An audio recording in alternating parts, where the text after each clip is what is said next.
Hello guys. कैसे हो आप लोग? सब बढ़िया। Very good. बढ़िया ही होना चाहिए, अच्छे होने चाहिए, हेल्दी होने चाहिए एंड फिट एंड फाइन होने चाहिए। तो गाइज एक बार फिर से आप सबका स्वागत है हमारे यूट्यूब चैनल पे एमोस्कायर पे। ठीक है गाइज। तो आज जो हम लोग करने वाले थे, आज जैसा कि डे 5th है और डे 5th के पहले डे 4 डे 3 इन सब का वीडियो अगर आपने नहीं देखा है तो लिंक जो है डिस्क्रिप्शन बॉक्स में गिवन है वीडियोस के। और उन वीडियोस में मैंने बताया क्या था आपको, तो उन वीडियोस में मैंने कार्बन एंड इट्स कंपाउंड के बारे में पढ़ाया था आपको कि कार्बन जो होते हैं जितने भी तरह के, तो कार्बन के क्या क्या एलोट्रॉप्स हैं, एटीसी एटसेट्रा मैंने आपको बताया था। अब आज हम लोग क्या पढ़ने वाले हैं भाई? तो आज हम लोग पढ़ने वाले हैं मैथमेटिक्स पढ़ने वाले हैं, जिसको सुन करके सबका जो है रूह कांप उठता है, सब डर जाते हैं। वही सब्जेक्ट आज हम लोग पढ़ने वाले गाइज, यानी कि मैथमेटिक्स का स्टडी करने वाले हैं। ठीक है। तो मैथमेटिक्स में हम लोग क्वाड्रेटिक इक्वेशन से शुरू करने जा रहे हैं और हम लोग सबसे पहले जो स्टडी करेंगे वो किसका करेंगे? क्वाड्रेटिक इक्वेशन का। बहुत ही इंपॉर्टेंट चैप्टर है गाइज, अलजेब्रा के अंदर आता है। तो हम लोग क्वाड्रेटिक इक्वेशन का स्टडी करेंगे, है ना। और देखेंगे कि भाई क्वाड्रेटिक इक्वेशन को कैसे अच्छे तरीके से पढ़ा जा सकता है, कैसे कन्वीनियंट वे में पढ़ा जा सकता है, ताकि हम लोगों को बहुत ही आसानी से सारा टर्म्स सारा कुछ समझ में आ सके, है ना गाइज। तो चलिए विदाउट टाइम वेस्ट किए जल्दी से स्टार्ट करते हैं। Let's go.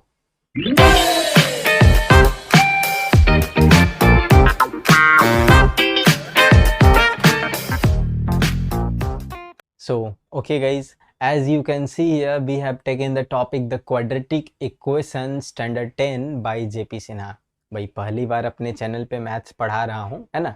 आप लोग ज़रूर से ज़रूर मुझे बताइएगा कि आपको ये सेशन कैसा लगा, जो भी मैंने मैथमेटिक्स आपको पढ़ाया है वो आपको कैसा लगा, और आप इसी तरह से और भी आगे मैथमेटिक्स सीखना चाहते हैं कि नहीं, ज़रूर मुझे कमेंट बॉक्स में बताइएगा गाइज। जब आप ये पूरा सेशन जब आप ये वीडियो देख लीजिएगा तो डेफिनेटली बताइएगा, क्योंकि फर्स्ट टाइम आपको जो है मैथ्स पढ़ा रहा हूँ अपने चैनल पे। इसके पहले अभी भी जब भी मैंने आपको पढ़ाया, साइंस के टॉपिक्स पढ़ाए, साइंस के सब्जेक्ट्स पढ़ाए, तो क्वाड्रेटिक इक्वेशन से आज हम लोग शुरू करने जा रहे हैं कि क्वाड्रेटिक इक्वेशन होता क्या है, क्वाड्रेटिक इक्वेशन जो स्टैंडर्ड 10 में हमें पढ़ना है वो क्या है और किस तरह से उसको हम लोग डील कर सकते हैं, उनमें क्या क्या टर्म्स आता है। ओके, तो हम लोग जल्दी से इसको स्टार्ट करते हैं गाइस। तो एज यू कैन सी, आप यहाँ पे देख सकते हो कि क्वाड्रेटिक इक्वेशन यहाँ पे हेडिंग लिया हुआ है, स्टैंडर्ड 10 है, बाय जेपी सिन्हा है ऑफ कोर्स। और यहाँ पे एक छोटा सा सजा हुआ गोल मटोल सा क्वाड्रेटिक इक्वेशन के बारे में एक टर्म लिखा हुआ है गाइस। यहाँ पे एक इक्वेशन भी है, आप उस इक्वेशन को देख सकते हो। इक्वेशन जो गिवन है वो है X square plus x minus 12 is equals to 0। X square plus x minus 12 is equal to 0। Yes guys, इस तरह के जितने भी इक्वेशंस होते हैं, जिन इक्वेशंस में ऐसे पावर 2 लगा हुआ हो, रेज्ड किया हुआ हो पावर 2, तो ऐसे इक्वेशंस को कहा जाता है क्वाड्रेटिक इक्वेशंस, है ना। चलिए अब इसको और डिटेल से समझने के लिए मूव करते हैं हम लोग अपने अगले स्लाइड पे, ताकि आपको और अच्छे से क्लियर वे में, बेटर वे में समझ में आ सके। तो देखिए गाइज, हम लोगों ने यहाँ पे जो अभी सबसे पहला टॉपिक लिया है वो मैंने इक्वेशन नहीं लिया, वो मैंने लिया क्वाड्रेटिक पॉलिनोमियल। क्योंकि क्वाड्रेटिक इक्वेशन को समझने के लिए क्वाड्रेटिक पॉलिनोमियल समझना जरूरी है, और क्वाड्रेटिक पॉलिनोमियल को समझने के लिए हम लोगों को सबसे पहले पॉलिनोमियल समझना जरूरी है।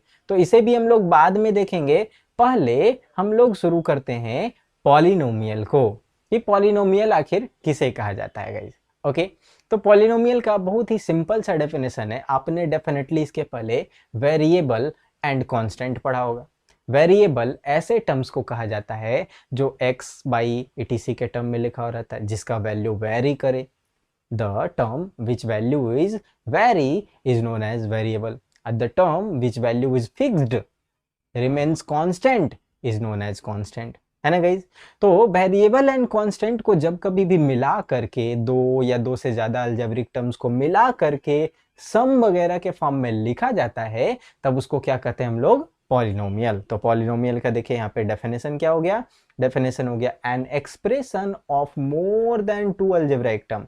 मोर than two algebraic term, algebraic terms जो होते हैं एक्स स्क्वायर बाई स्क्वायर या फिर a x plus B x plus z x, या जो भी होते हैं, ऐसे अलजेब्राइक टर्म्स में दो या दो से ज़्यादा ले लें और उनके कुछ डिफरेंट पावर्स वगैरह शो कर दें, है ना, वेरिएबल्स दिखाते हुए, तो यही हमारा क्या कहलाता है गाइस, पॉलिनोमियल या एक्सप्रेशन। लाइक देखिए यहाँ पे हम अगर कुछ एक्स स्क्वायर लिख दिए, हो गया पॉलिनोमियल। अगर हम यहाँ पे कुछ लिख दिए 2x ये भी हो गया पॉलिनोमियल। अगर हम यहाँ पे लिख दिए 8x² प्लस 5x प्लस 6 ये भी हो गया पॉलिनोमियल। तो इन सारे टर्म्स को गाइज हम लोग क्या कहेंगे, पॉलिनोमियल कहेंगे। ठीक है, पॉलिनोमियल का मतलब कुछ कांस्टेंट्स एंड कुछ वेरिएबल का मिक्स्ड टर्म, जहां पे कांस्टेंट को और वेरिएबल को मिला करके लिखा गया हो, तब हम लोग उसको क्या कहते हैं, उसको कहते हैं पॉलिनोमियल। और ऐसा ही कोई एक पॉलिनोमियल जिस पॉलिनोमियल का डिग्री जो होना चाहिए वो 2 होना चाहिए। तो अगर पॉलिनोमियल का डिग्री 2 है तो ऐसे पॉलिनोमियल को कहते हैं quadratic polynomial. Those polynomials whose degree is 2, जिसका डिग्री, जिसका पावर, जिसका एक्सपोनेंट 2 होता हो, that is known as quadratic polynomial guys.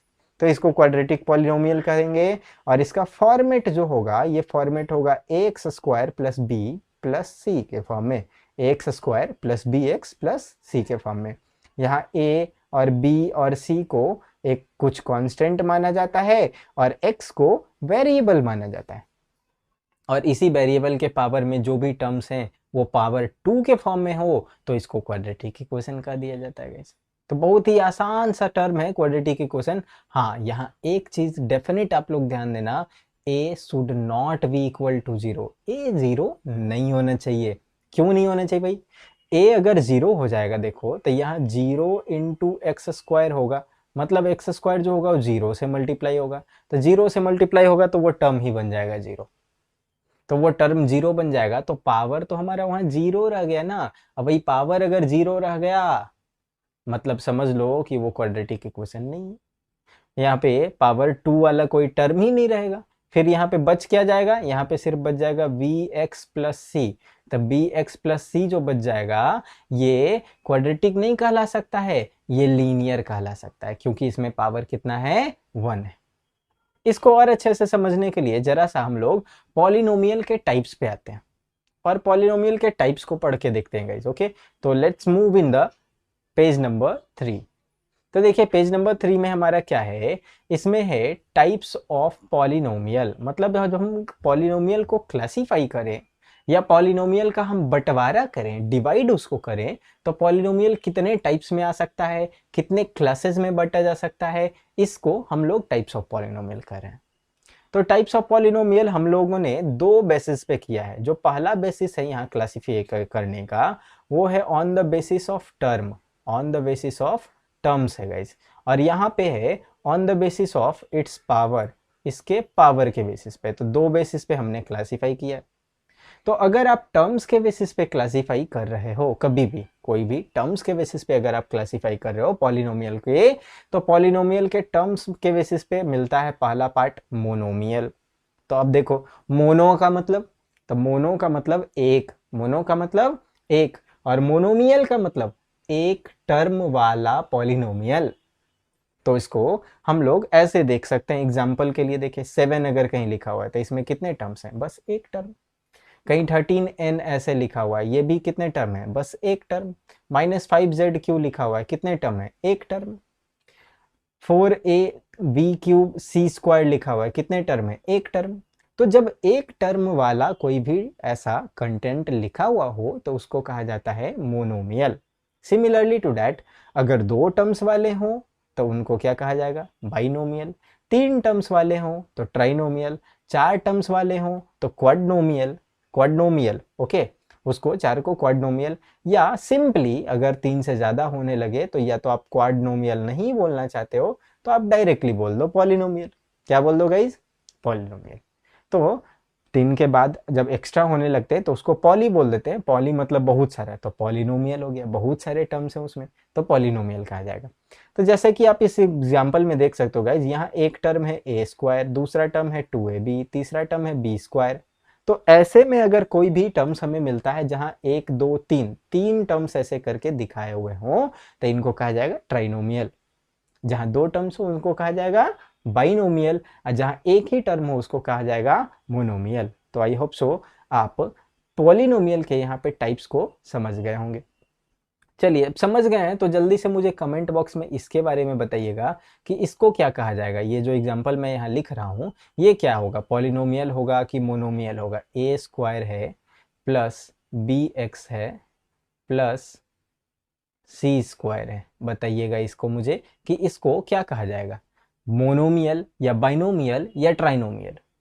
तो गाइज मैं बता दूं आपको, ये ट्राइनोमियल कहा जाएगा क्योंकि इसमें तीन टर्म्स हैं। एक है ए स्क्वायर का टर्म, दूसरा है बी एक्स का टर्म और तीसरा है सी स्क्वायर का टर्म। और अगर मैं इसके जगह एक एग्जांपल कुछ ऐसा लिखता हूं, देखिएगा यहाँ पे मैंने लिखा 5a स्क्वायर प्लस 6 प्लस ए स्क्वायर। बताइए ये क्या है, इसको हम क्या कहेंगे, will it be called monomial या बाइनोमियल या ट्राइनोमियल? जल्दी से मुझे कमेंट बॉक्स में बताइए, फटाफट बताइए। मैं आपको 1 सेकेंड का टाइम देता हूँ, 1 मिनट का टाइम देता हूँ कि क्या है ये।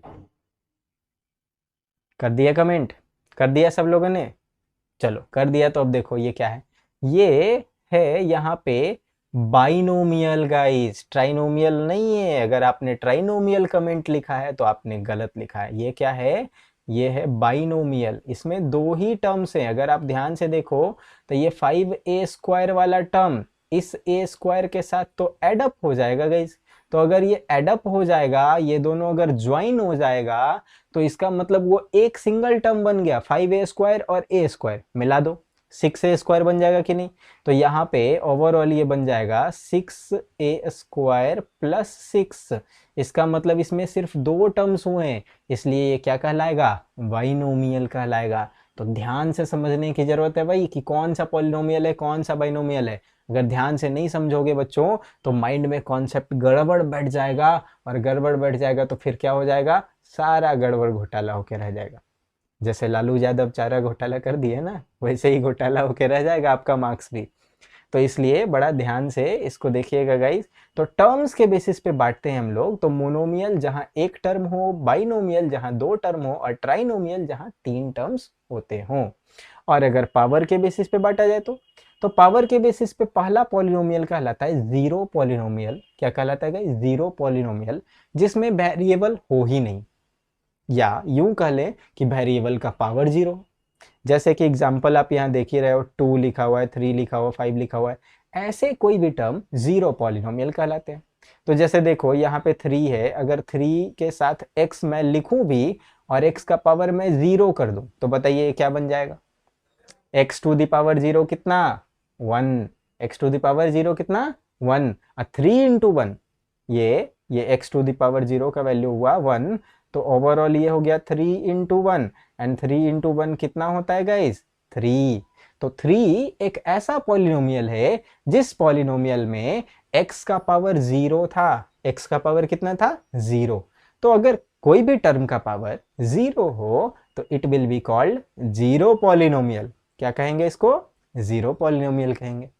सिमिलरली अगर पावर इसमें 1 हो जाए, लाइक दिस, इस एग्जांपल में देखो आप यहाँ पे लिखा हुआ है x प्लस 2 या कुछ भी ऐसे लिखा हुआ है, तो यहाँ x का पावर कितना है, 1 है। x का पावर कितना है, 1 है। तो पावर जब 1 हो तो this will be called linear polynomial. क्या कहेंगे इसको, लीनियर पॉलिनोमियल कहेंगे। और तो और अगर जब पावर 2 हो जाए, यहाँ पे पावर 2, लाइक यहाँ पे लिखा हुआ है 2x स्क्वायर प्लस 5, तो देख लो यहाँ पावर x का जो पावर है वो पावर कितना है गाइस, 2 है। x का जो पावर है वो कितना है, 2 है। तो जब पावर 2 होने लगे तब इसको क्या कहेंगे, क्वाड्रेटिक पॉलिनोमियल। क्वाड्रेटिक, क्वाड्रेटिक दो दो पावर वाला। अब आया बात समझ में, यही तो मैं पिछले स्लाइड में बता रहा था कि जब पावर 2 हो जाए तो ऐसे पॉलिनोमियल को कहते हैं क्वाड्रेटिक पॉलिनोमियल। पावर अगर 3 हो जाए तो क्या कहेंगे भाई, तो पावर 3 में कहेंगे क्यूबिक पॉलिनोमियल। और पावर 4 हो जाए तो क्या कहेंगे, तो कहेंगे by quadratic. By quadratic, quadratic नहीं, बाई क्वाड्रेटिक पॉलिनोमियल। लेकिन खैर उतना आपको पढ़ना नहीं है तो आप उतना मत ही जानो, आप इतना ही तक जानो काफी है आपके लिए, quadratic and max to max cubic. Okay, तो क्यूबिक पॉलिनोमियल जिसमें पावर 3 हो जाए। लाइक मैं यहाँ पे एग्जांपल लिख रहा हूँ Y cube plus 3y plus 7, बताइए ये कैसा पॉलिनोमियल होगा?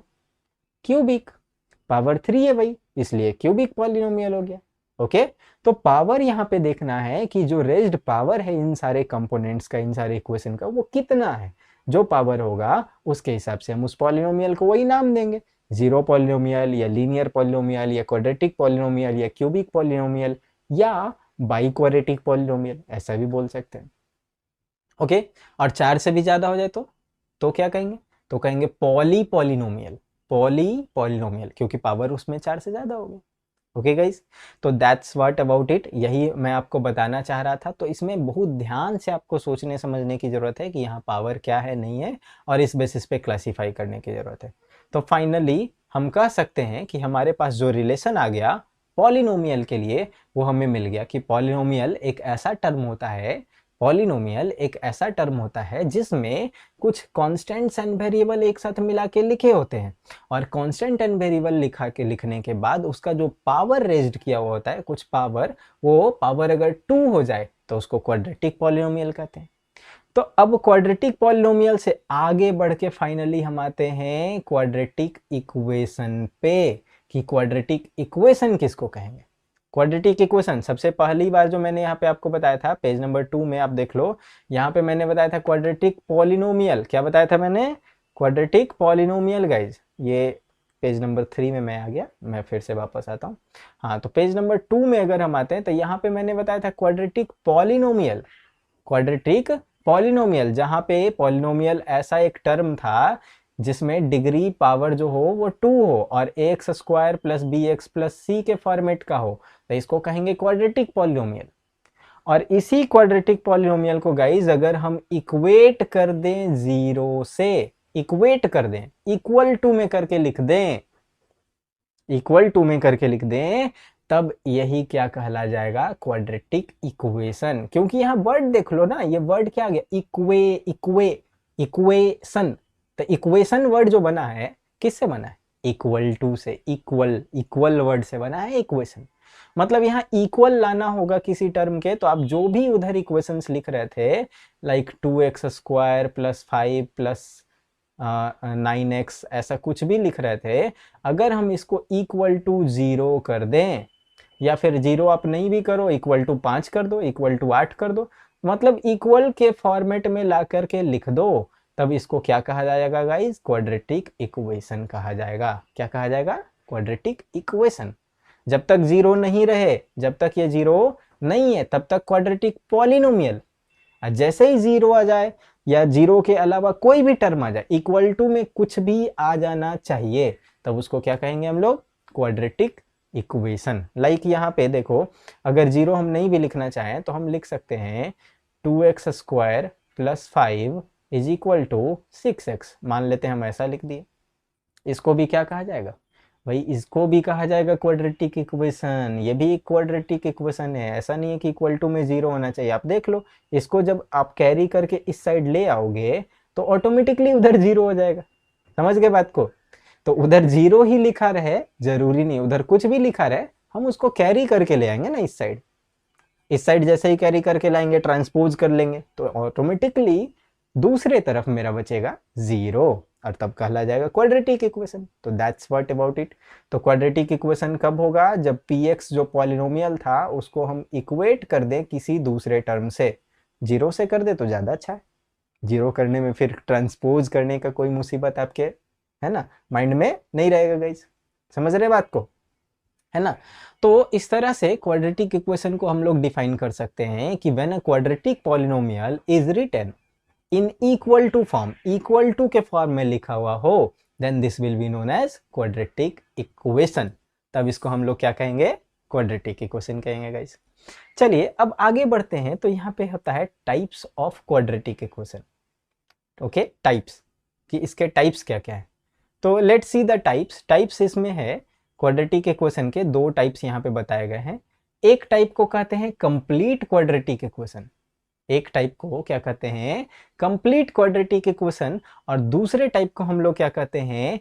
Pure quadratic equation. तो कंप्लीट और प्योर, हालांकि ये क्लासिफिकेशन, ये जो भी मैंने बताया, ये आपको बुक में नहीं मिलेगा, आप कितना भी ढूंढ लो, या जल्दी कोई बताता भी नहीं है। तो कंप्लीट क्वाड्रेटिक इक्वेशन का मतलब हुआ एक ऐसा क्वाड्रेटिक इक्वेशन जो प्रॉपरली इस फॉर्मेट में हो, ax square plus B x plus C is equal to 0, बिल्कुल इस फॉर्मेट में हो, X square plus B x plus C is equal to 0, मतलब यहाँ तीन टर्म्स हो, एक पावर 2 वाला, एक पावर 1 वाला और एक पावर 0 वाला। तो ऐसे टर्म को हम क्वाड्रेटिक इक्वेशन कहेंगे, लेकिन कैसा? कंप्लीट क्वाड्रेटिक इक्वेशन, क्योंकि ये कंप्लीटली अपने फॉर्मेट में है, कंप्लीटली अपने फॉर्मेट को शो कर रहा है। लेकिन अगर कोई ऐसा इक्वेशन हो जिसमें मेनली स्क्वायर वाला टर्म नजर आए, बाकी इसके साथ पावर 1 वाला पावर 2 वाला नजर ना आए, तो हम लोग ऐसे इक्वेशन को कहते हैं प्योर क्वाड्रेटिक इक्वेशन। कैसा क्वाड्रेटिक इक्वेशन? प्योर, मतलब इसमें सिर्फ क्वाड्रेटिक पार्ट है, प्योरली क्वाड्रेटिक है, कोई लीनियर टर्म नहीं है, कोई कांस्टेंट टर्म नहीं है भाई, इसलिए इसको कहा जा रहा है प्योर क्वाड्रेटिक इक्वेशन। समझ रहे गाइस? तो यहाँ पे प्योर क्वाड्रेटिक होने के लिए ए को छोड़ दो, ए को बस छोड़ दो, बाकी बी वाला टर्म 0 बना दो, तो ऑटोमेटिकली ये वाला खत्म हो जाएगा। देखो ये वाला टर्म बी 0 बना देंगे तो सी को भी 0 बना दो, तब ऑटोमेटिकली ये वाला खत्म हो जाएगा गाइस। तो जब ये दोनों टर्म्स खत्म हो जाएंगे तो ऑफकोर्स आपके पास क्या बचेगा? वन एंड ओनली स्क्वायर वाला टर्म बचेगा, तब इसको कहेंगे प्योर क्वाड्रेटिक इक्वेशन, है ना। तो प्योर फॉर्म है, प्योर फॉर्म है ना, जैसे होता है ना सुधा घी, प्योर फॉर्म ऑफ घी, है ना, वैसे ही हमारा ये क्वाड्रेटिक इक्वेशन है भाई, pure form of equation. Okay guys, तो इस तरह से हम लोग टाइप ऑफ इक्वेशन को बांट सकते हैं, complete quadratic equation and pure quadratic equation में। सिमिलरली अब आगे बढ़ते हैं, तो अगला टॉपिक होता है यहाँ roots of a quadratic equation. तो गाइज रूट्स ऑफ जो क्वाड्रेटिक इक्वेशन होता है, इसको सॉल्यूशन ऑफ क्वाड्रेटिक इक्वेशन भी कहा जाता है, solution of a quadratic equation. तो सॉल्यूशन कहने का मतलब उसका वैल्यू, एक्स का कोई वैल्यू, जिस वैल्यू को हमने निकाला हो सॉल्व आउट करके, क्वाड्रेटिक इक्वेशन को सॉल्व करके जिस वैल्यू को हमने निकाला हो, तो उस वैल्यू को ही क्या कहा जाता है? रूट्स कहा जाता है। तो देखिए यहाँ पे लिखा हुआ है कि मान लेते हैं कि x का वैल्यू है कोई अल्फा, और अल्फा एक ऐसा वैल्यू है, एक ऐसा रियल नंबर है जिसको अगर हम इसमें पुट करें तो ये सेटिस्फाई कर दे क्वाड्रेटिक इक्वेशन को, और सेटिस्फाई करके इसका वैल्यू ला दे 0। क्या ला दे? 0। तो ऐसे केस में हम अल्फा को क्या कहेंगे? Root of the equation. देखो यहाँ पे पुट किए a और एक्स स्क्वायर जहां था उसके जगह अल्फा स्क्वायर कर दिए, b x जहां पे था उसके जगह फिर अल्फा कर दिए, प्लस c, और जब इन सब में पुट किए तो क्या आ जाए? 0 आ जाए भाई, 0।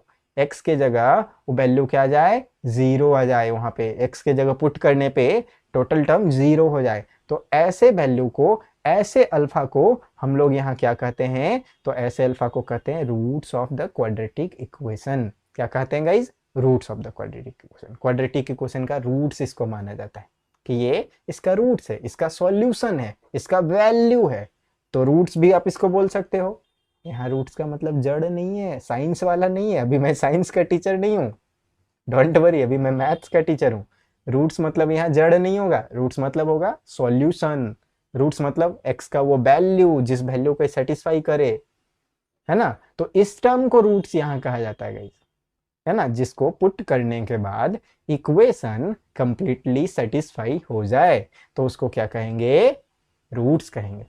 और क्योंकि कोई क्वाड्रेटिक पॉलिनोमियल जो होता है या कोई भी क्वाड्रेटिक इक्वेशन होता है उसके पावर 2 होते हैं। पावर कितने होते हैं? 2।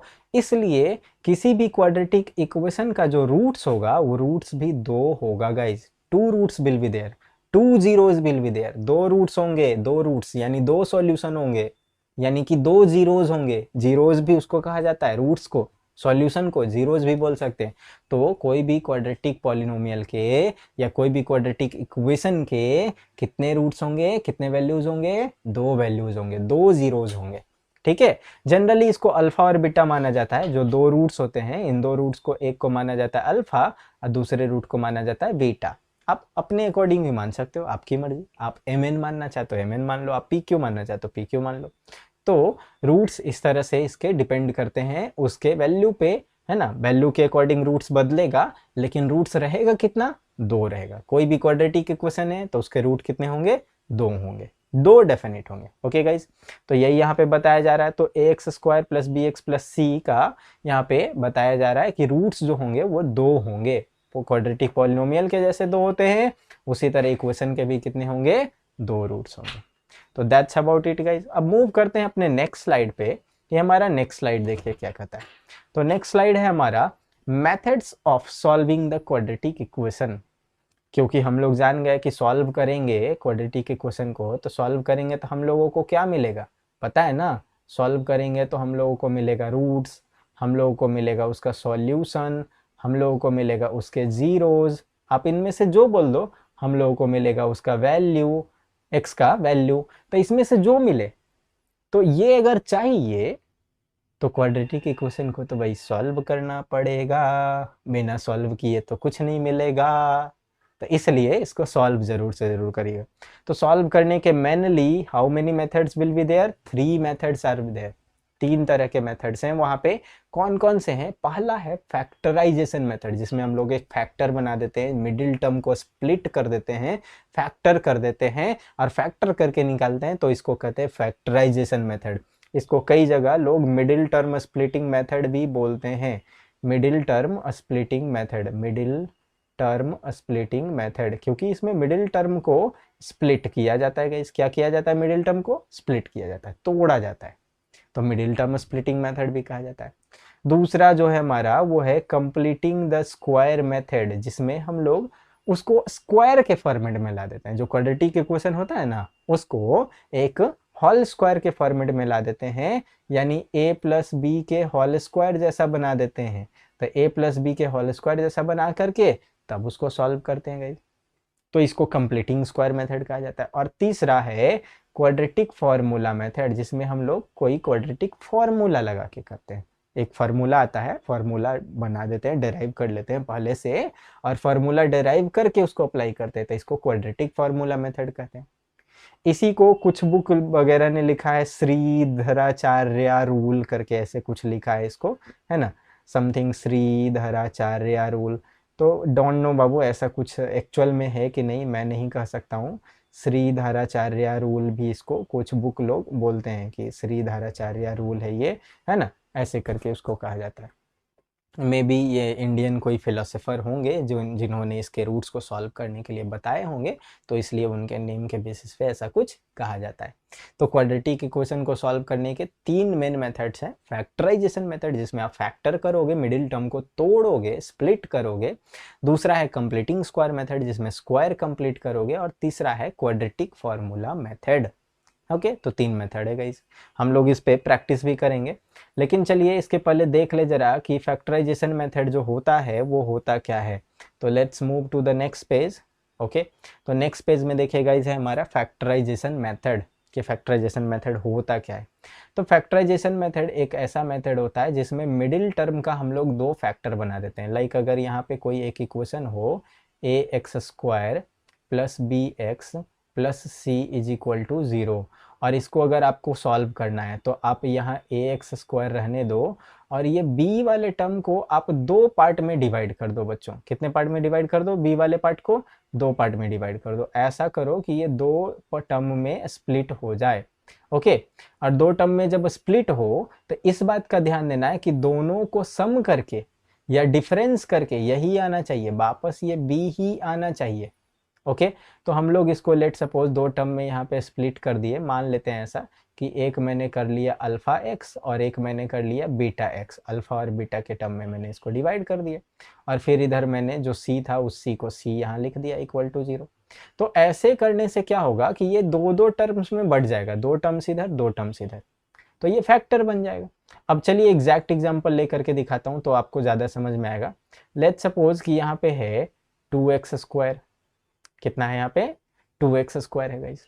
ओके, 2x स्क्वायर के साथ यहाँ पे हम लोग किए हुए हैं माइनस में, ठीक है, 10x, 2x square minus 10x।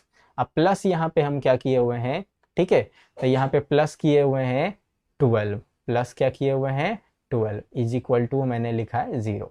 ऐसा एक इक्वेशन है, मान लेते हैं, सपोज कर लेते हैं भाई कि ऐसा इक्वेशन।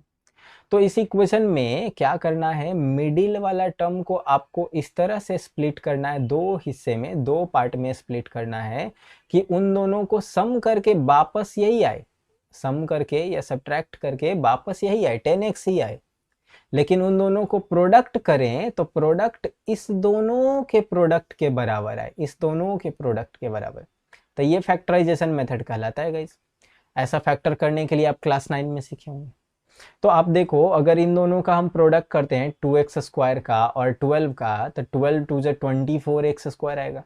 तो हमको 24 को इस तरह से डिवाइड करना है, 24 को इस तरह से डिवाइड करना है कि यहाँ पे वापस 10 आ जाए, क्या आ जाए, 10 आ जाए, 10x आ जाए। 24 को इस तरह से डिवाइड करना है।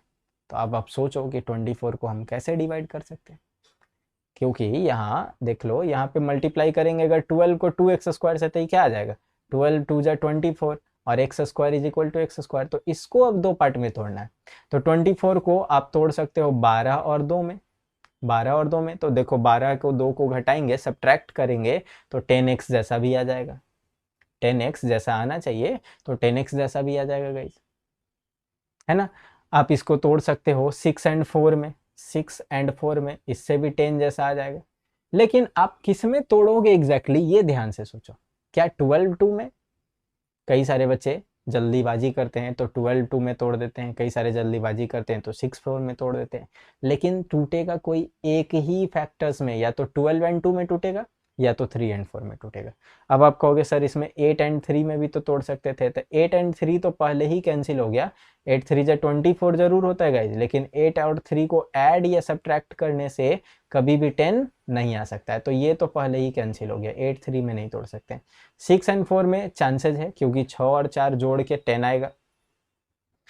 12 एंड 2 का भी चांसेस है, क्योंकि 12 में से 2 सब्ट्रैक्ट करके 10 आएगा। लेकिन ओवरऑल क्या होगा, एग्जैक्ट वैल्यू क्या होगा हमारा, ये सोचना है। तो एग्जैक्ट वैल्यू होगा 6 एंड 4, 12 एंड 2 भी नहीं होगा। क्यों नहीं होगा गाइज, देखो अगर आप 12 एंड 2 में तोड़ोगे तो आप रख दोगे यहाँ -12x एक, और एक रखोगे +2x। तो 12 2 जा 24x स्क्वायर तो आएगा, लेकिन ये 12 2 जा मल्टीप्लाई करके आना चाहिए इन दोनों के प्रोडक्ट के बराबर, इन दोनों के प्रोडक्ट के बराबर। ठीक है, ध्यान से देखिए, जो पहला टर्म है, पहला टर्म और जो आखिरी टर्म है, इन दोनों के प्रोडक्ट के बराबर आना चाहिए इस दोनों का मल्टीप्लीकेशन।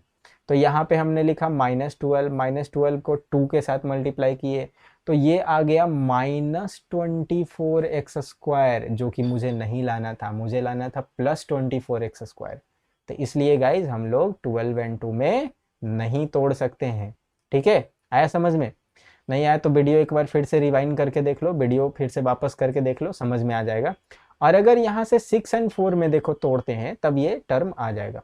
तो चलो 6 एंड 4 में हमें तोड़ के दिखाता हूँ गाइज। यहाँ पे मैंने लिया 6x माइनस में 6x, और यहाँ पे लिया मैंने माइनस में 4x। तो -6x एंड -4x को देख लो मल्टीप्लाई करके, तो माइनस माइनस प्लस, एंड 6 4 जा 24, 6 4 जा 24 और x x जा एक्स स्क्वायर। तो ऐसे गाइज इसी के इक्वल आ गया, जो ऑलरेडी इन दोनों का प्रोडक्ट होना था 2x का और 12 का, ये जो प्रोडक्ट होना था बिल्कुल सेम आ गया। और इन दोनों को ऐड या सब्ट्रैक्ट करके देखो तो 10x भी आ गया। तो बस यही फैक्टर हमें करना है। तो यहाँ रह गया 2x स्क्वायर, ये दो फैक्टर में बट गया, फिर यहाँ रह गया ये 12 इज इक्वल टू 0। अब इतना के बाद मैंने क्या कहा था, मैंने कहा था कि दो दो का ग्रुप बन जाएगा, तो इसमें भी दो दो का ग्रुप बना लो, इस दो का और इस दो का, और इस दोनों में से जो कॉमन हो सकता है कर लो। तो यहाँ से देखो मैंने 2x कॉमन कर लिया, तो यहाँ बच जाएगा x -3, और यहाँ से -4 कॉमन कर लो गाइज, तो यहाँ भी बच जाएगा x -3, और इज इक्वल टू क्या रह जाएगा, 0। अब ये 2x वाला एक तरफ कर लो, x -3 एक तरफ कॉमन कर लो, इन दोनों में x -3 है, इसमें भी है x -3, इसमें भी x -3, तो कॉमन कर लिया। क्या बच गया गाइज बताइए इसमें? तो बच गया यहाँ से 2x और यहाँ से 4, तो 2x -4 और इधर x -3 इक्वल टू हुआ 0। तो ओवरऑल हो जाएगा एक 2x -4 इज इक्वल टू 0। क्योंकि इन दोनों का प्रोडक्ट 0 है, तो भाई इसमें से दो ऑप्शन रहेंगे, या तो x -3 वाला टर्म 0 हो जाए या फिर ये वाला टर्म 0 हो जाए। तो जो भी 0 रहे, अगर ये 0 है तो 2x इज इक्वल टू हो जाएगा 4, यानी कि x इज इक्वल टू हो जाएगा 4/2 गाइज, एंड 4/2 हो जाएगा, यानी आंसर आ जाएगा 2। और अगर ये 0 होता है तो x का वैल्यू आ जाएगा 3। तो x का वैल्यू जो आपको मिला, x का जो सॉल्यूशन मिला वो 2 या 3 मिला।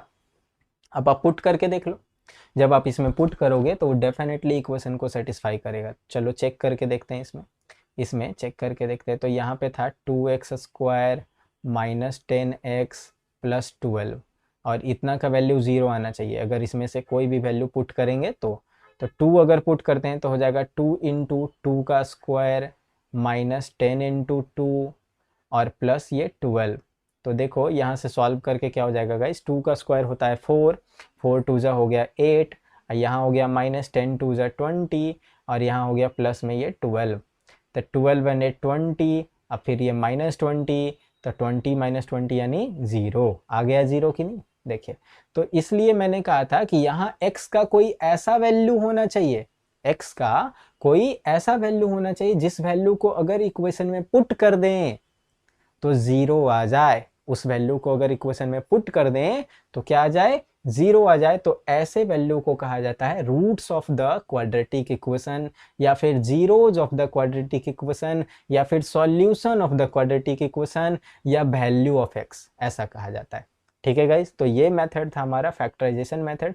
इसमें 3 भी पुट अगर करोगे तो उसके वजह से भी आ जाएगा 0। आप चेक करके देख लेना, ये आपका वर्क है कि आप चेक करके देखो। ये 2x² माइनस 10x प्लस 12 है, इसमें आप 3 पुट करके देखो तो 2 इंटू 3 का स्क्वायर हो जाएगा, माइनस यहाँ पे 10 इंटू 3 हो जाएगा, प्लस ये 12 हो जाएगा। आप इसको भी पुट करके देख लो सॉल्व करके, यहाँ से भी आपका जो आएगा टर्म वो 0 आ जाएगा।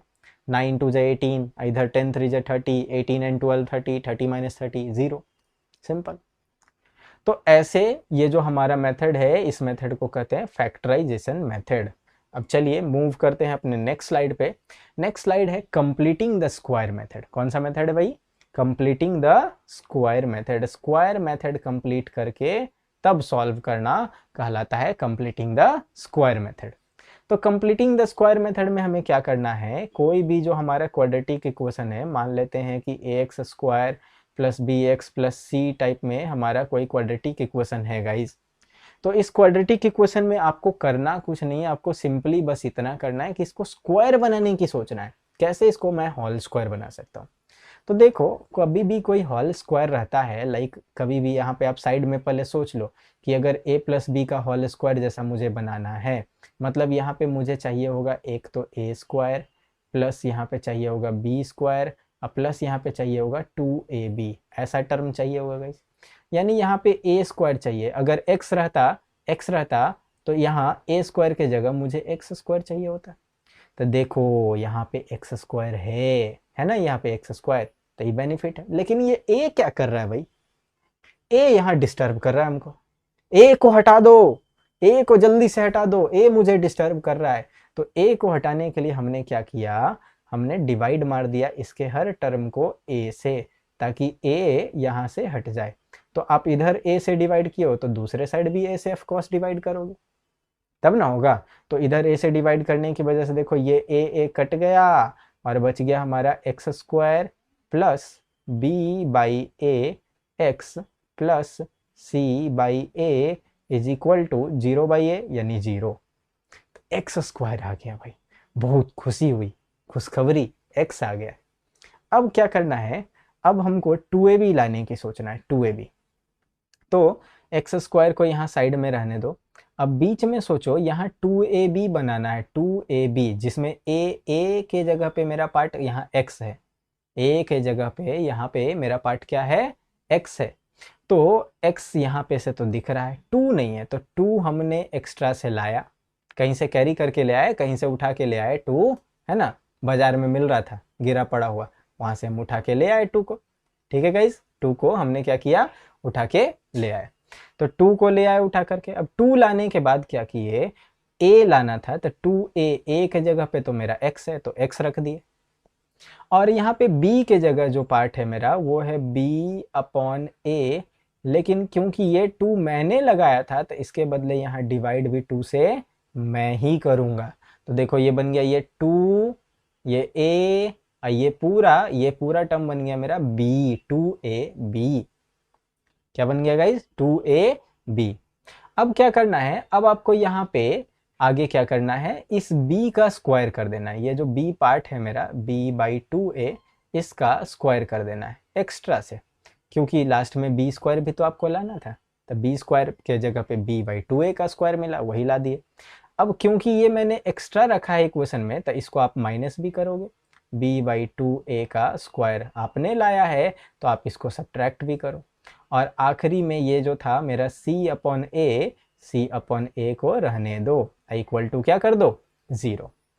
तो ऐसे कंप्लीटिंग स्क्वायर मेथड होता है। अब देखो जैसे ही इतना हो गया तो आप ध्यान दो गाइज कि ये इतना टर्म मेरा बन गया a प्लस बी के होल स्क्वायर जैसा। देख लो यहाँ a स्क्वायर के जगह है x स्क्वायर, यहाँ पे है ये b स्क्वायर, b के जगह ही पूरा पूरा टर्म को b आप समझ के चलो, एज्यूम करके चलो कि पूरा टर्म मेरा b है, तो a square plus b square. अब बीच में देखो 2a और ये पूरा टर्म ये b, 2ab। तो ओवरऑल अगर a प्लस बी का होल स्क्वायर जैसा ऐसा टर्म हो तो हम इसको लिख सकते हैं a प्लस b/2a का होल स्क्वायर, क्योंकि ये a प्लस बी का होल स्क्वायर जैसा टर्म बन गया। और बाकी सारे टर्म को जीरो के इधर भेज देते हैं, ये माइनस में है, इधर आ गया तो प्लस में, तो प्लस में हो गया b/2a का स्क्वायर स्क्वायर, इधर हो जाएगा हमारा c/a इज इक्वल टू 0 ऐसे। तो ये 0 था, तो 0 के इधर आया तो अब 0 खत्म, अब यहाँ पे ये 0 नहीं रहा है ना। और यहाँ जो प्लस था ये प्लस भी हमारा क्या बन गया गाइज, माइनस बन गया। ये प्लस हमारा क्या बन गया, माइनस। जो माइनस था ये वाला टर्म इधर आया तो बन गया प्लस में, और ये वाला टर्म इधर आया तो बन गया माइनस में। तो देख लो b/2a को मैंने प्लस में लिखा है और c/a को मैंने माइनस में लिखा है। अच्छा अगर इधर मैं थोड़ा सा इसको सॉल्व कर दूं तो ये बन जाएगा मेरा b square by 4a, by क्या बन जाएगा 4a स्क्वायर। देख लो गाइज, ये वाला जो टर्म है मेरा माइनस c/a रह जाएगा। अब बस करना कुछ नहीं है, ऐसा फॉर्मेट में आ गया तो बस हमारा सॉल्व हो गया। b/2a है और इधर होल स्क्वायर है, अभी होल स्क्वायर रहने दो, अब होल स्क्वायर रहने देने के बाद इधर वाला टर्म को सॉल्व कर लो। तो इसका एलसीएम हो जाएगा 4a स्क्वायर, ये हो जाएगा b स्क्वायर, और 4a स्क्वायर से a को डिवाइड करो तो बचा 4a, तो यहाँ पे हो जाएगा -4a और ये c, 4ac। एलसीएम आता है ना करने, यहाँ ये वाला टर्म का एलसीएम वगैरह कर दो, एलसीएम वगैरह करके सॉल्व कर लो, काम खत्म। अब यहाँ से फाइनली स्क्वायर हटा लो, तो स्क्वायर हटा लो तो x इज इक्वल टू क्या हो जाएगा, x plus b/2a, x plus b/2a is equal to under root ई वाला पूरा term b square minus 4ac upon 4a square, ये बन गया हमारा गाइज। इसमें से देखो ऊपर वाला टर्म तो रूट के बाहर नहीं निकलेगा, तो ऊपर वाला रहने दो b स्क्वायर माइनस 4ac, और नीचे वाला टर्म देखो रूट के बाहर निकल सकता है 2 और a बन सकता है तो बना दो। और क्योंकि नीचे वाला टर्म इक्वेशन से रूट से बाहर निकला है, तो रूट से कोई भी टर्म बाहर निकलता है तो आगे क्या लगा देते हैं, प्लस माइनस, तो हमने लगा दिया गाइज प्लस माइनस।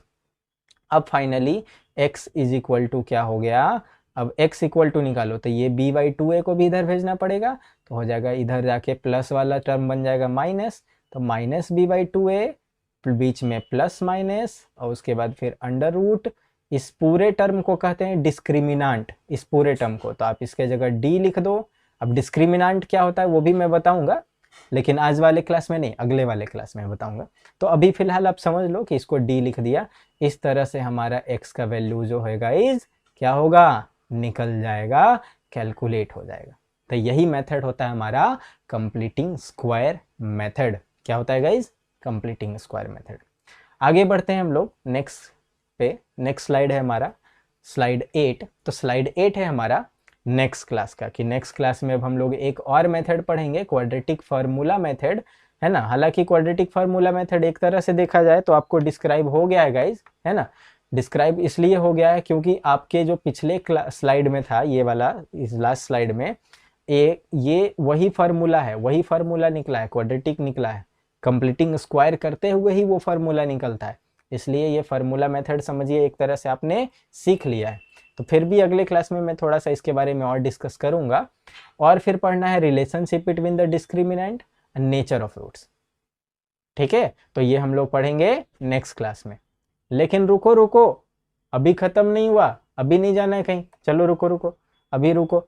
अभी क्या है, अभी हम लोग कुछ क्वेश्चंस को भी सॉल्व करके देखेंगे कि आपने समझा कितना है। ओके, तो चलिए कुछ क्वेश्चन को सॉल्व करते हैं। पहला क्वेश्चन हमने यहाँ पे लिया है, find the root of the quadratic equation by factorisation method, factor करते हुए।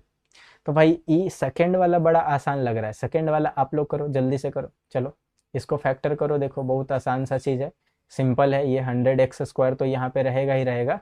बीच में इस 20x को इस तरह से फैक्टर करना है कि ये 20 भी आ जाए और सॉल्व करके भी आ जाए। सोच लो कि कैसे फैक्टर करोगे, ये आप पे डिपेंड करता है, आप जानो कि कैसे करोगे, बस करना है वही। तो मैंने थोड़ा सा आपको हिंट कर दिया कि इसको लिख दो 10x माइनस 10x। देखो 10 10 20 भी हो जाएगा, अब मल्टीप्लाई करोगे तो 100 भी आ जाएगा। हो गया फैक्टर, अब फैक्टर हो गया तो सॉल्व कर ही लोगे ऑफ कोर्स। तो इसको आप करना, ये वाला आसान है, ये आप करना। मैं थोड़ा सा डिफिकल्ट वाला कर लूँ, ये रूट वाला। देखो रूट वाला टर्म है, √2x² plus 7x plus 5 √2 is equal to है 0, ऐसा टर्म है हमारा। इसको फैक्टर करने में मज़ा है। वो तो बच्चा वाला था, उसको मैंने करके बता दिया आपको, आप बाकी घर पे करो, उसको कॉपी पे जल्दी से बनाओ। ये वाला सेकंड वाला अब मैं नहीं बताऊंगा, इसका फैक्टर यहाँ तक मैंने बता दिया। अब बताने के बाद आप इसको सॉल्व अपना आप करो। ओके, चलिए ये वाला मैं बताता हूँ गाइस। इसमें अब क्या करना है, आप सोचो कि इसको मल्टीप्लाई करेंगे तो क्या आ जाएगा, ये 5 2 10 आ जाएगा। क्या आ जाएगा, 10 आ जाएगा। तो बीच वाले टर्म को भी आपको इसी तरह से स्प्लिट करना है कि 5 2 10 आ जाए। तो बहुत ही आसान है। यहाँ √2x² लिखा मैंने, यहाँ पे लिख दिया, सॉरी रूट नहीं, यहाँ पे लिख दिया मैंने 2x। यहाँ पे क्या लिख देंगे, 2x 2x, और यहाँ पे फिर हम लिख देंगे 5x। 2x plus 5x 7x आ जाएगा, और यहाँ 5 √2 है ही, इज इक्वल टू 0। अब देखो ये दोनों टर्म में से एक कुछ कॉमन आ जाएगा, ये दोनों में से कुछ कॉमन आ जाएगा, तो ये दोनों में से कॉमन हो गया √2। तो यहाँ और x भी, तो यहाँ बच गया x, और प्लस यहाँ बच जाएगा √2 बच्चों। और इसमें से 5 कॉमन कर लो, तो 5 कॉमन कर लोगे तो यहाँ भी बचेगा x, प्लस यहाँ भी बचेगा √2 एंड इक्वल टू 0। अब इसके आगे तो आप लोग जानते ही होंगे कि कैसे सॉल्व करेंगे। ये हो गया x प्लस √2 एक साथ, और इधर वाले टर्म में हमारा बच गया √2x प्लस 5। ओके बच्चों, तो ऐसे आपको इसको सॉल्व करना है। इक्वल टू 0 आपके पास है ही। अब उसके बाद अपना x का एक वैल्यू आ गया -5/√2, और एक जो इसमें से x का वैल्यू आ जाएगा वो हो जाएगा -√2। ओके बच्चों, तो ऐसे हमारा ये दोनों वैल्यू कैलकुलेट हो जाएगा। तो आपको इस तरह से ही कैलकुलेट करना है गाइज, और इस तरह से ही सॉल्व करके आपको फाइनली अपना आंसर लाना है। ठीक है, तो यही मुझे बताना था। अब उसके बाद फिर एक और क्वेश्चन है, जरा अगले स्लाइड में हम लोग एक और क्वेश्चन देखते हैं। इस क्वेश्चन में देखिए क्या है, ये वर्ड प्रॉब्लम टाइप का क्वेश्चन है। हालांकि ऐसे और भी क्वेश्चंस का प्रैक्टिस करेंगे हम लोग, आज के लिए 2-3 ही क्वेश्चन मैंने लिया है। तो देखिए इसमें क्या है, इसमें कहता है find the 2 consecutive positive integer whose sum of the squares is 365। दो ऐसे कंसेक्यूटिव पॉजिटिव इंटीजर खोजो, कंसेक्यूटिव वाला, जिसका स्क्वायर का सम जो है वो 365 हो जाए। तो एक भैया इंटीजर मैंने लिया x, तो इसका स्क्वायर किया, और दूसरा इंटीजर इसका कंसेक्यूटिव मतलब इसी के बाद का, तो इसके बाद का होगा x प्लस 1, इसका भी स्क्वायर कर दिया। इन दोनों का जो सम है ये है 365। यही बस दिया हुआ है, बहुत ही आसान, बहुत ही आसान। अब आप क्या करोगे, अब आप सिंपली इसको तोड़ो x² और यहाँ पे इसको तोड़ लो, तो ये हो जाएगा x² plus 2x plus 1 is equal to इधर 365 हो जाएगा गाइज। ये x² मिलके बन गया 2x² प्लस 2x, और ये इधर ले आओ तो ये हो जाएगा -364 इज इक्वल टू 0। ये देखो इधर ले आए 1 की तरफ, तो -364 बन गया क्वाड्रेटिक इक्वेशन। अब कुछ नहीं, सिंपली अब इसको तोड़ने का सोचो। ये 364 है, इधर 2 है, 364 2, और 2 कॉमन भी आप चाहो तो कर सकते हो। तो 2 कॉमन कर लोगे तो थोड़ा सा इक्वेशन और आसान हो जाएगा, बन जाएगा x² प्लस x, अब माइनस में यहाँ क्या बन जाएगा 182 इज इक्वल टू 0। 182 बन गया। अब 182 के बारे में अब सोचो कि इसका ऐसा क्या फैक्टर करें कि हम लोग को x मिल जाए, मिडिल टर्म x मिल जाए, और यहाँ पे इसको दो पार्ट में स्प्लिट भी करना है आपको। तो यही बस आपको सोचने वाला काम है गाइज। अगर ऐसे नहीं सोच पाते हो तो आपको एक शॉर्टकट ट्रिक भी है, आप इसके लिए इसका एलसीएम टाइप वाला फैक्टर करना है, एलसीएम टाइप वाला फैक्टर। तो एलसीएम टाइप वाला फैक्टर अगर आप करोगे तो देखो, 2 से मैंने किया 91 बार, 2 से 91 बार। अब 91 को करो तो 13 से 7 बार हो जाएगा, 13 7 91। तो एक फैक्टर मिल गया 13 और एक फैक्टर 2 और 7, यानी 7 दूनी 14, हो गया काम खत्म। तो एक फैक्टर हो गया 14x, एक फैक्टर हो गया -13x। 14x में से 13x घटा लो, देखो x बच जाएगा। इधर 182 है पहले से, रखने दो। इधर एक्स स्क्वायर है पहले से, रहने दो। i इज इक्वल टू 0 है गाइस, तो 0 लिख दो। अब इसके बाद तो मुझे नहीं लगता है बताने की ज़रूरत है, आप खुद समझदार हो। ये x प्लस 14 बन जाएगा, x कॉमन करके। यहाँ -13 कॉमन कर लो, ये भी x प्लस 14 बन जाएगा गाइज, इक्वल टू 0। यानी एक टर्म हो जाएगा x माइनस 13 और एक टर्म हो जाएगा x प्लस 14। ठीक है, अब सॉरी 14, 41 मैंने लिख दिया, 14, हाँ 14 इज इक्वल टू 0, है ना। तो x का वैल्यू 1 से आ गया 13 और x का वैल्यू 1 से आ गया -14। ठीक है, तो नेगेटिव वाला इंटीजर नहीं लेंगे, यानी ये आंसर नहीं होगा हमारा, ये आंसर होगा। तो एक वैल्यू तो x का वैल्यू मिल चुका है 13, तो एक इंटीजर मेरा मिल गया है। और दूसरा इंटीजर हम क्या माने थे, पहला इंटीजर माने थे x और दूसरा इंटीजर माने थे x प्लस 1। तो दूसरा इंटीजर, सेकेंड इंटीजर क्या हो जाएगा, ये फर्स्ट इंटीजर हो गया, फर्स्ट इंटीजर हो गया x यानी कि 13, एंड सेकेंड इंटीजर क्या हो जाएगा, सेकेंड इंटीजर हो जाएगा 13 प्लस 1।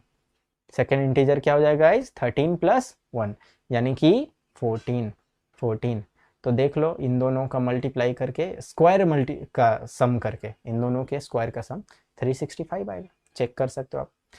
अब बढ़ते हैं हमारे आखिरी क्वेश्चन पे, है ना।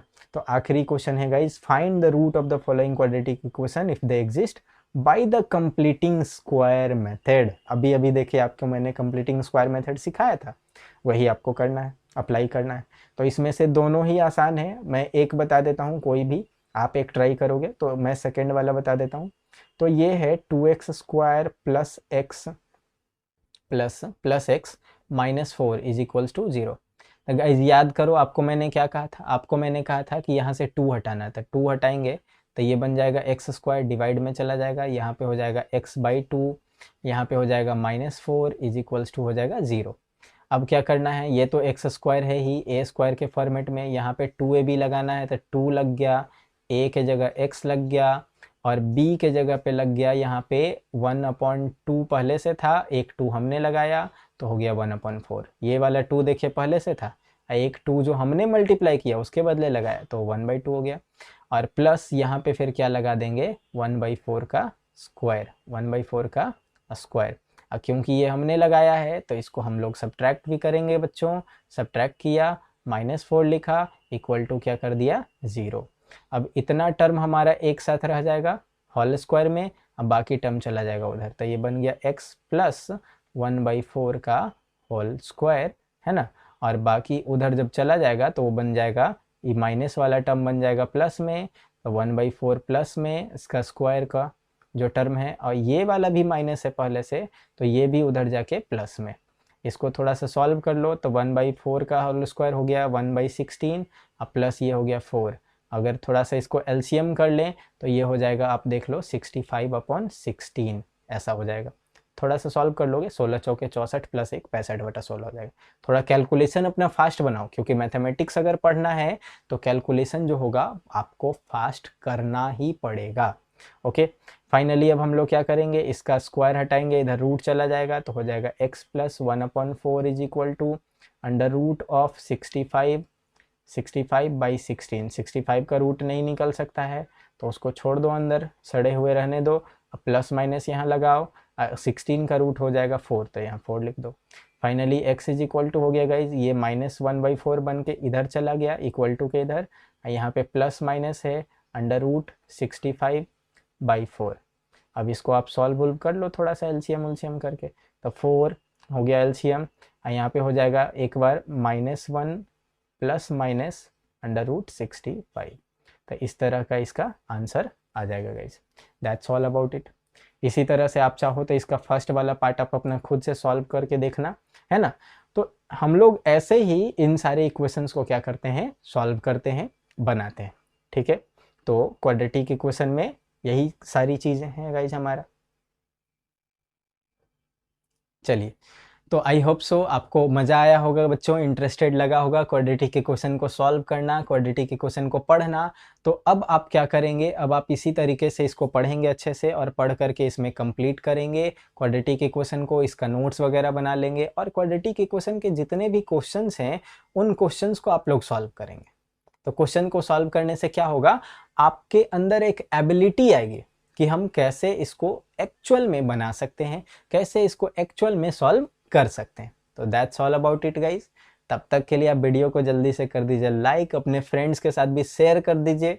आप लोग करते नहीं हो शेयर, जल्दी से फ्रेंड्स के साथ भी शेयर कर दो, ताकि फ्रेंड्स लोग को भी कुछ बेनिफिट हो सके और थोड़ा मुझे भी हो सके भाई, मुझे भी तो बेनिफिट होना है ना। कुछ सब्सक्राइबर वगैरह बढ़ जाएंगे भाई, लाइक वगैरह बढ़ जाएगा, है ना। चलिए ठीक है, तब टेक केयर, बाय बाय। फिर मिलते हैं अगले वीडियो में क्वाड्रेटिक इक्वेशन के पार्ट 2 के साथ। तब तक के लिए टेक केयर, गुड नाइट।